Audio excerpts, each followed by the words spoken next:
শেষ কবে মাটিতে হাঁটছেন, মাটির স্পর্শ নিয়েছেন কবে? অনেকেরই মনে থাকার কথা না। তো এই সময়টা কিন্তু খুব সুন্দর একটা টাইম। লাস্ট 4 দিন কিন্তু সরকারি ছুটি ছিল, আজকে লাস্ট দিন। যারা ঢাকায় ব্যাক করেননি কিংবা কর্মস্থলে ব্যাক করেননি তারা চেষ্টা করতে পারেন একবার মাটিতে পা লাগানো, ফিলটা নেওয়া।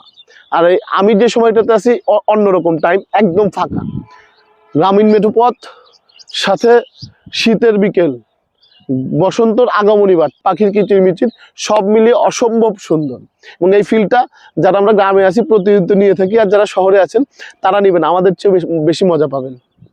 এবং অনেক সময় দেখি যে আমরা ভিডিও করি অনেক জায়গায় গিয়ে দূর দূরান্তে, কিন্তু আমাদের এলাকায় ওই যে বাড়ির পাশে শিশির বিন্দুটা অনেক সময় লাড়া হয় না, একটু লাড়া দিবেন, তাতে মন আন্দোলিত হবে, গ্রামের প্রতি টানটা বাড়বে, বারবারই আসতে ইচ্ছা করবে।